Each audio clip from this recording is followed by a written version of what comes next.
Buenos días, que Dios os bendiga. Bueno, hoy es un vídeo que es especial para mí. También es complicado porque pues es contar cosas de mi vida que muy pocas personas saben, pero, pero Dios lo ha querido así. Yo ayer contaba que reflexionando un poco sobre una historia que me pasó esta semana, yo pensaba, Dios mío, ¿qué vídeo tocará para el sábado? ¿De qué tema me hablarás para el sábado? Estoy ya ansiosa por saber qué vas a poner en mi corazón para poder transmitir el sábado. Y Dios me dijo que ya era tiempo de contar mi testimonio, que era tiempo de contar mi historia.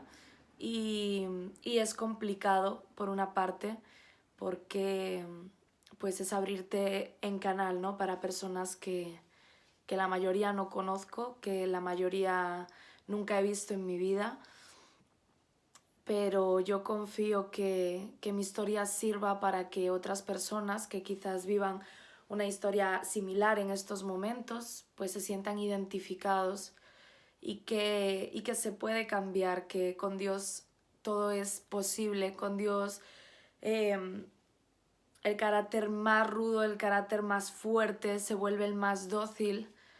Y yo, independientemente de que si estás viendo este vídeo y crees en Dios o no crees en Dios, independientemente de eso, eh, yo no pido que con este vídeo tú te vuelvas creyente o que tú te vuelvas devoto, no. Simplemente quiero transmitir la explicación de por qué yo sirvo a Dios, de por qué yo me siento en deuda con Dios y por qué amo servirlo, por qué amo pues hacer estas cosas para Él, porque son para Él simplemente, para que se lleve toda la gloria. Yo no hago estos vídeos ni para tener seguidores, ni para tener más amigos en Facebook. Al contrario, yo creo que me eliminan más, pero yo simplemente lo hago porque Dios lo ha puesto así en mi corazón hace un tiempo y hace poquito me pidió que lo volviera a retomar. Y yo vivo y estoy en este mundo para hacer lo que Dios desea que yo haga. Así que bueno, a ver, contando mi historia.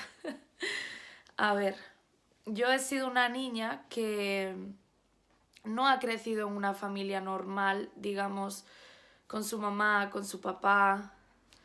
Eh, por parte de mis dos ramas, digamos, ¿no? Por parte de mi madre y por parte de mi padre, son familias bastante desestructuradas, son familias con muchísimos problemas y, y bueno, ahí en el medio de esas dos familias nací yo y, y a ver, mi padre era drogadicto. Mi padre se murió hace unos años por causa de la droga y él era drogadicto cuando estaba con mi madre. Mi madre era una mujer que no había sentido el amor por parte de su madre ni por parte de su padre. Le tocó criarse sola en cierta manera porque pues su padre y su madre estaban en casa pero no tenía ningún vínculo con ellos. Y mi madre era una persona con problemas de autoestima, era una persona que nunca había recibido cariño y el único cariño que conocía pues era el que mi padre le daba. Ese cariño pasó de caricias a maltrato y cuando ella se quedó embarazada de mí, pues bueno, los maltratos obviamente siguieron. Golpes a la barriga, patadas. Yo nací un 26 de octubre del 95 y él no estaba drogándose. Entonces a mi madre le tocó tenerme sola y yo nací con problemas. A mí, así como nací, me tuvieron que llevar para la incubadora, me tuvieron que entubar. Y en medio de todo ese proceso, digamos, pues a mí me da un ataque y yo me estoy muriendo en la incubadora y las enfermeras que tienen que tener cuidado de mí no se estaban dando cuenta que me estaba muriendo. Entonces, bueno, mi padre que estaba allí fuera, mi abuela, alertan a los médicos y tal y logran estabilizarme, logran salvarme. Y cuando yo tenía más o menos 2 años, mi madre me cuenta pues que ella toma la decisión de alejarse de mi padre porque no es un referente para mi vida, porque no quiere que yo viva los maltratos que ella vive, y se separan. Obviamente yo no me acuerdo de nada porque era una niña, y al poco tiempo ella conoce al padre de mis hermanos. Esa persona para mí era mi padre. Yo no había conocido a nadie más, yo le llamaba papá, yo estaba convencida de que él era mi papá, hasta que un día, sobre los 7, 8 años, yo me empiezo a preguntar por qué mi hermana tiene un apellido diferente al mío. Entonces, pues me tienen que contar que él no es mi papá, que mi papá no lo conozco, que bueno, claro, a una niña de 7 años no le puedes explicar, ¿verdad?, que su padre es drogadicto y que maltrataba a su madre y que corría riesgo de ella también ser maltratada. Entonces me lo tratan de contar así un poco como se puede, pero yo en ese momento siento que mi vida se cae, siento que pierdo mi identidad, porque digo, vale, o sea, llevo 7 años viviendo una mentira, porque tú no eres mi padre y hasta ahora yo te he llamado papá y yo estaba convencida de que tú eras mi padre. Entonces ahí hay como un rompimiento en mí, ¿verdad? Se rompe algo en mí y pierdo mi identidad porque digo, he vivido una mentira. Entonces, bueno, el padre de mis hermanos me dice que no me preocupe, que eso no va a cambiar nada, que él a mí me quiere como una hija, que me trata como una hija, que no me preocupe y tal. Hasta que a los pocos años mi madre se separa de él y yo soy un daño colateral ahí. Él no asume la ruptura, entonces me utiliza a mí para hacer daño a mi madre. Y, y las palabras de tú para mí sigues siendo mi hija, no te preocupes que yo voy a cuidar de ti, esas palabras se quedan pues en palabras. A mí con 9 años recuerdo perfectamente una conversación que tuve con él en el coche, que yo llorando le decía, ¿por qué a mí no me llevas como a mis hermanos los fines de semana? ¿Por qué no pasas tiempo conmigo aunque te hayas separado de mi madre? Y él muy fríamente me mira y me dice, es que tú no eres mi hija y yo no tengo obligación de llevarte para ningún lado. A mí me rompe más de lo que ya estaba. Ahora añadimos a mi falta de identidad, añadimos ese rechazo tan brutal. Yo tenía 9 años, mi mundo se estaba rompiendo por completo. Yo necesitaba de mi madre también y mi madre pues no supo estar de la manera que debería, ella no lo supo hacer de otra manera. Yo, los fines de semana que mis hermanos se iban, para mí eran duros porque es ver, ¿no?, cómo ellos se van con su padre y tú te quedas. Y claro, mi madre aprovechaba esos fines de semana también pues para salir y despejarse y yo era como, me quedo sola, ¿sabes? Me quedo sola, no, nadie quiere estar conmigo. Entonces empieza a crecer en mí una rebeldía, empiezo a volverme muy rebelde, empiezo a tratar muy mal a mi hermana porque me daba esa envidia de ver que ella sí tenía a su padre, de ver que ella se iba con su padre y yo me tenía que quedar sola. Y eso crece dentro de mí. Al poco tiempo mi madre empieza a ir a una iglesia evangélica y claro, nos lleva. Yo ya tenía 10 años por ese entonces y yo ahí no encajaba. Las niñas que había de mi edad eran niñas de iglesia, eran niñas que se habían criado ahí, niñas que, digamos, de alguna manera no conocían ciertas cosas que yo sí conocía por la vida que me estaba tocando llevar. Ellas tenían sus papás juntos, ellas no, digamos, no habían pasado por un proceso como el mío, entonces no me entendían. No entendían mi rebeldía, no entendían por qué yo no encajaba ahí. Me hacían sentir que yo era diferente, entonces yo no encontraba mi lugar ahí. Y tenía muchas peleas con mi madre, tenía muchísimas broncas porque ella me decía, tú eres menor y mientras vivas bajo mi techo, vienes a donde yo te diga. Y me llevaba cada domingo allí a la iglesia.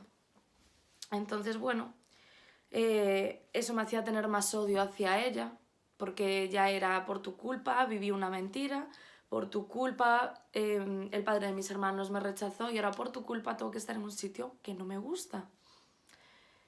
Claro, la mentalidad de una niña de 10 años, echarle la culpa a los padres, ¿no? Porque no entiende las cosas. Después mi madre cambia para otra iglesia, yo ya soy adolescente y estoy mucho más rebelde. Trato muy mal a mi madre, le monto unas broncas brutales en casa, le rompo los muebles, tengo ataques de ira incontrolados, humillo muchísimo a mi hermana, le tengo muchísimo odio en ese momento a mi hermana y la trato muy mal, trato de la frustración y el dolor que yo tengo pasárselo a ella. Y claro, obviamente mi madre se posicionaba a favor de mi hermana porque era la que estaba siendo maltratada verbalmente por mí. Entonces, bueno, en esa iglesia encuentro un poquito mi lugar.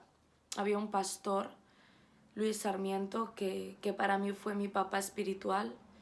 Fue el único que se paró, me llevó aparte y quiso saber de mí. Quiso encontrar el por qué a mí me daban esos brotes de ira, por qué yo odiaba a mi madre, por qué yo trataba mal a mi hermana.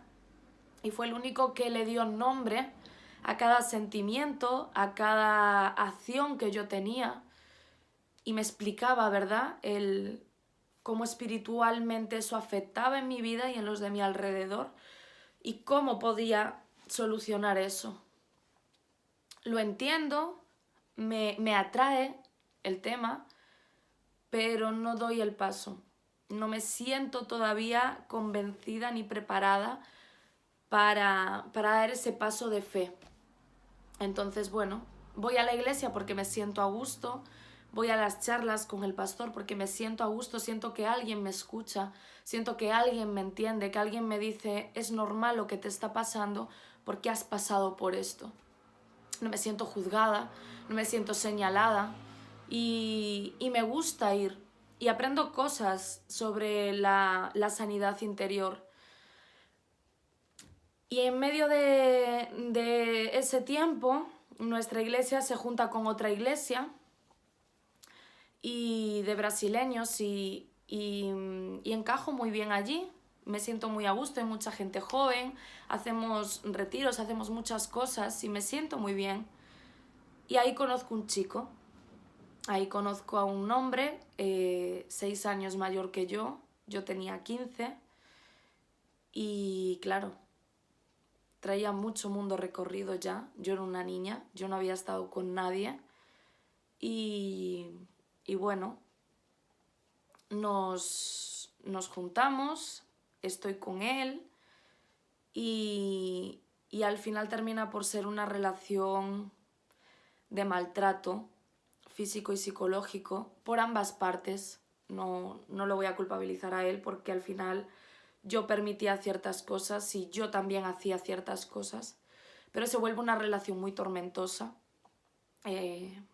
Yo creo que es un punto donde yo me desequilibro totalmente, empiezo a montar escándalos en la calle, le rompo las cosas, lo insulto, me entero que está con alguna otra chica y me pongo a insultar a esa chica, iba a agredir a esas chicas, o sea, yo me había vuelto ya loca, fue un punto donde mi cabeza hizo clic y me descontrolé totalmente.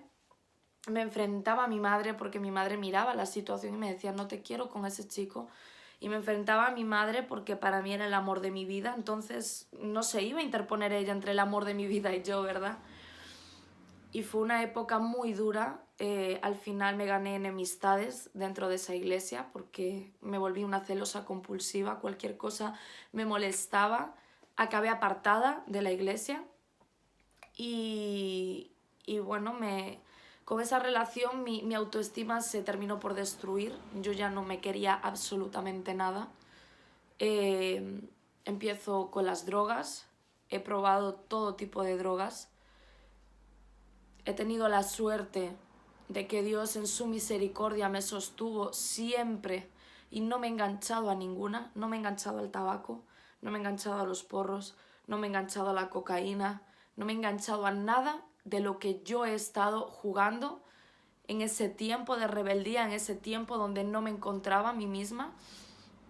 Y Dios en su misericordia me sostuvo y no permitió que yo terminara como mi padre, porque al final era una cadena hereditaria que había en mi familia y Él no permitió que yo cayera en eso, que yo me hundiera con ello, sino que bueno, lo permitió como un evento de mi vida, pero que quedó en eso, en un evento. Yo empiezo a tontear con la prostitución, tengo la autoestima tan baja, me siento tan utilizada, que yo empiezo a utilizar a las personas, a los hombres. Lo que hacen conmigo, le di la vuelta y empecé a hacerlo yo. A mí no me importaba que el chico fuera guapo o fuera feo. El simple hecho de ver que ese chico se sentía atraído por mí ya me daba el lugar para decir: voy a usarte y te dejo como han hecho conmigo.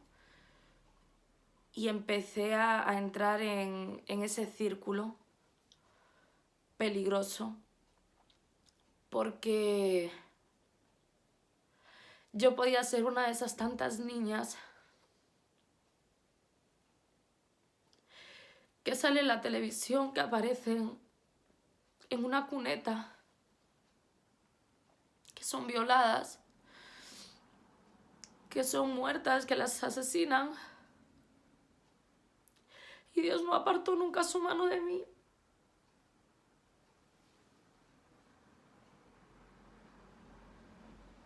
Y no permitió que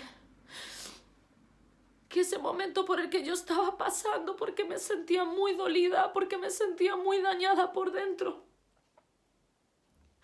no permitió que aunque yo me pusiera en ese riesgo, porque yo quedaba con personas que ni conocía.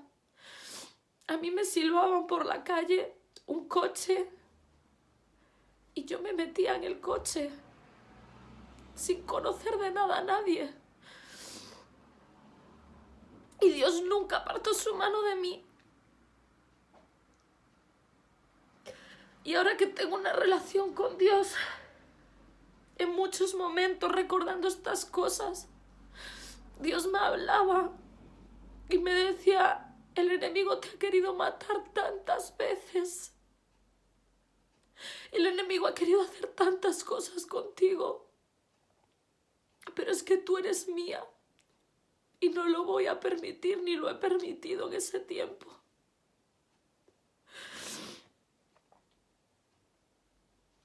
Yo después con 17 años conozco a mi esposo. Nosotros ya nos conocíamos en un campamento. Yo siempre cuento esa historia porque para mí es el plan de Dios perfecto. Yo lo conozco a él en un campamento con 9 años en Alanzada. Y él desde el primer momento dijo que yo era su novia, que yo le gustaba. Esos amores, ¿verdad?, de 9 años, de la infancia, y a mí él no me gustaba nada. Yo creo que porque al ser latino pues era diferente y no me gustaba. Él había llegado hace muy poco a España, todavía tenía ese acento, ¿verdad?, colombiano, y no me gustaba. Yo decía: no, yo no soy tu novia, yo no quiero nada contigo, no. Acabó el campamento y yo no volví a encontrarme con él, no volví a saber nada de él. Y eso que somos vecinos prácticamente, porque su familia vive ahí arriba donde el Carrefour de toda la vida. Y yo vivo ahí en la zona de Teis, o sea, nos separan unas calles nada más. Y nunca me lo había encontrado en ese tiempo. Y con 17 años nos reencontramos y comenzamos una relación que por suerte o por desgracia pues nos tocó vivir todo demasiado rápido y acelerado. Yo a las pocas semanas me tengo que ir a vivir con él para su casa por situaciones que pasaban en mi casa, porque ya mi rebeldía era tal que mi madre no aguantaba. Y bueno, ella tomó una decisión que es respetable como madre. Yo quizás no lo haría, pero ella pues se sentiría desesperada o no sé. Yo no juzgo por ello. Yo la perdoné hace muchísimo tiempo por lo que yo sentía que me había hecho daño. Y sé que ella a mí me ha tenido que perdonar también porque yo la traté muy mal en mi adolescencia. Y nos tocó empezar a vivir juntos muy pronto. A los 6 meses yo me quedo embarazada. Y fue una relación también que al principio era muy tóxica. Yo no sabía tratarlo bien, yo no sabía darle amor a él. Lo trataba muy mal y, y él aguantó muchas cosas de mí. Él aguantó mucho maltrato verbal por mi parte y nunca él a mí me ha intentado hacer el amago ni nada. O sea, él me ha tratado siempre con muchísimo respeto dentro de la situación violenta, ¿verdad?, que se vive cuando me cambia el chip y me volvía loca. Él, al poco de nacer la niña, toma la decisión de irse a Londres porque aquí no teníamos manera de salir adelante, no había trabajo, no había manera de encontrar trabajo, éramos muy jóvenes y teníamos una niña por la que mirar. Y él tomó esa decisión, se fue 2 años a Londres y iba y venía cada 3, cada 6 meses. Y bueno, mientras venía pues era bonito porque pues claro, por una semana no te vas a poner a discutir. Pero cuando se vino del todo a los 3 años, volvía a ser otra vez lo mismo. Pero es que ahora ya estaba la niña en el medio. Y yo no quería criar a mi hija en medio de discusiones, en medio de gritos, en medio de maltratos verbales, en medio de todo ese conflicto. Yo no quería esa vida para mi hija.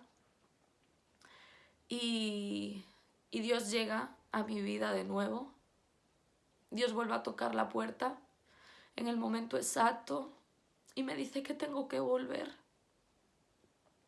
Me dice que ya está bien de estar de loca por la vida, ya está bien de ser pendeja, ¿verdad? Como dirían en México. Y bueno, me pongo en contacto con una de esas chicas que conocí en la iglesia en mi adolescencia, que sus padres son pastores y tienen una iglesia y empiezo a ir. Y yo recuerdo que me eché como 3 meses llorando, pero llorando de continuo. Yo iba a la iglesia y lloraba. Desde que empezaba a las 11:30 hasta que terminaba a la 1:30, yo lloraba todo el tiempo. Venía a mi casa y lloraba. Tenía más discusiones con Steven en casa.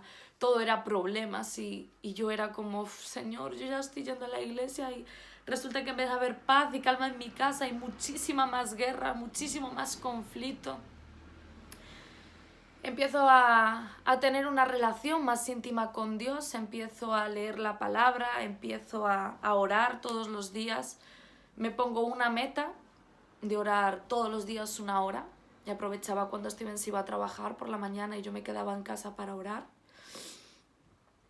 Y hubo un tiempo en el que yo empecé a tener miedo, porque yo decía, Señor, ¿y si Steven no es el hombre que tú has puesto para mi vida?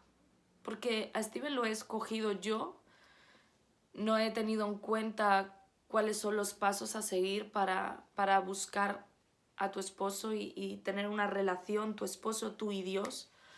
Y digo, yo, ¿y si Steven no es el hombre para mi vida? Porque yo llegaba a casa y Steven me decía, ya vienes de la iglesia, estás loca, no sé qué, metiéndote en una secta, ¿qué tal? Porque Dios, porque no sé qué, para arriba y para abajo. Y yo decía, Dios mío, es que va a ser imposible que Steven crea en ti. Porque mira cómo habla, porque mira lo que dice. Y yo tuve que ponerme en oración, tuve que ponerme en ayuno. Y aunque yo le decía a Dios, Señor, si no es el hombre para mí, pues no pasa nada, yo quiero hacer las cosas bien. Pero claro, una parte de mí decía, tengo una familia, como Dios me diga que tengo que dejarlo porque no es el hombre para mi vida, yo me muero, me da algo. Y un día me preparo para ir a la iglesia, como cada domingo. Y él me dice, ¿vas para la iglesia? Y le digo, sí. Y me dice, espérame, que voy contigo. Y fue la respuesta de Dios a mis oraciones y a mi ayuno y a mis preguntas de, Señor, ¿este es el hombre para mí? ¿O tengo que destruir mi familia? Porque no puedo estar con una persona que no cree en ti. Porque no tenemos la misma visión para educar a la niña. No tenemos la misma visión para los valores que inculcarle a la niña. Y ese día, esa mañana que fuimos a la iglesia juntos, Dios me dijo, ahí tienes tu respuesta. Ese es el hombre que yo tengo para ti.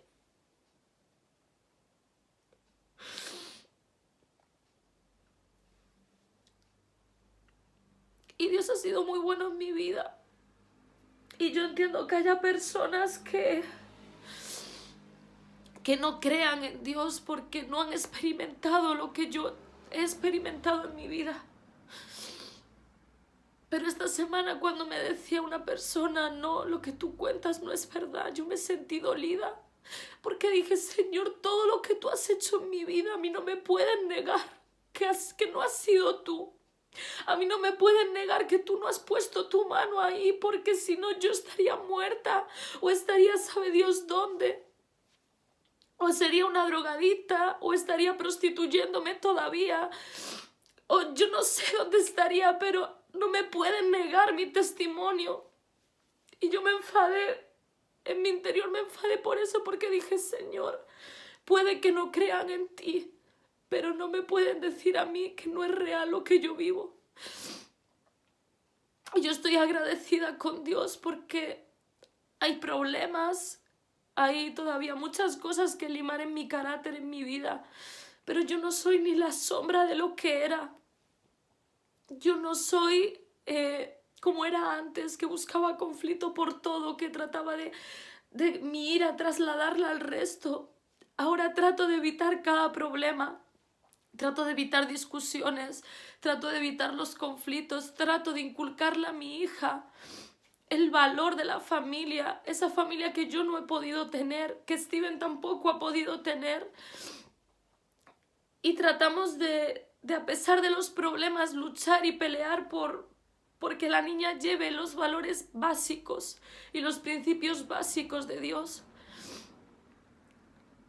Dios ha sido muy bueno conmigo y tengo muchísimas experiencias más, pero he querido contar lo que siento de parte de Dios que debo contar. Yo no he tenido un papá, pero Dios con el tiempo me ha hecho ver que Él siempre ha sido mi padre, que Él siempre ha estado pendiente de mí, que Él no ha dejado que nadie me tocara. Quizás me ha faltado cosas por parte de mi madre en un tiempo, pero Dios puso otras personas que sí me dieron ese amor, que sí me dieron esa atención que ella no me podía dar. Dios siempre ha estado ahí. Cuando yo me sentía juzgada en el colegio porque no me entendían, cuando todos los profesores me señalaban y decían, tú no vas a servir para nada, porque tú vas a acabar en la calle, porque tú vas a acabar sabe Dios dónde, porque eres una niña conflictiva, eres una niña problemática. Yo siempre levantaba a una persona para que me dijera lo contrario, y me dijera lo que valgo, y me dijera lo que sirvo. Y Dios me ha hecho justicia con el tiempo, porque Dios me ha llevado a sitios donde he sido juzgada y han tenido que reconocer que se equivocaron conmigo. Han tenido que reconocer que me habían juzgado y no se habían parado a pensar qué es lo que pasaba dentro de mí.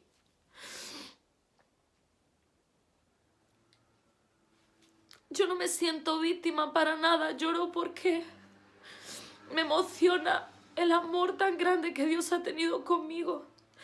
Pero yo me considero superviviente porque podía haber tomado caminos mucho más fáciles que el de seguir a Dios.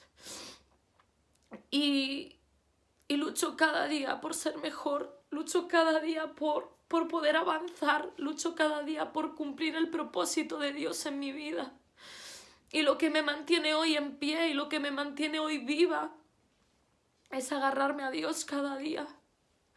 Porque he tenido situaciones donde otra persona quizás hubiese caído en depresión o quizás se hubiese suicidado. Y yo, por estar agarrada de Dios, he tenido la suerte de no pasar por ninguna de esas situaciones. Entonces, bueno, esta es mi historia. Quiero darle la gloria a Dios con esto simplemente porque Él ha sido quien ha transformado mi vida. Y puedo entender que al no creer en Dios y al no vivir estas cosas, pues te cueste quizás entender cómo yo me siento. Y lo entiendo, porque lo de Dios al final no se puede explicar. Lo de Dios hay que vivirlo. Yo no trato de convencer a nadie con mis vídeos, yo no trato de convencer a la gente de que hay un Dios vivo, porque es algo que tú tienes que experimentar. Simplemente cumplo con mi parte, que es trasladar lo que Dios deposita en mí a los demás. Y simplemente espero que este vídeo te edifique, espero que este vídeo te pueda hablar de alguna manera de parte de Dios. Y daros gracias por los que me veis cada semana y por los que me mandáis vuestros mensajes diciendo que os son de edificación estos vídeos, que Dios habla a vuestra vida con ellos, porque es el único propósito que yo tengo con esto. Así que bueno, que tengáis una feliz semana, que Dios os bendiga y gracias una vez más por ver estos vídeos. Amén.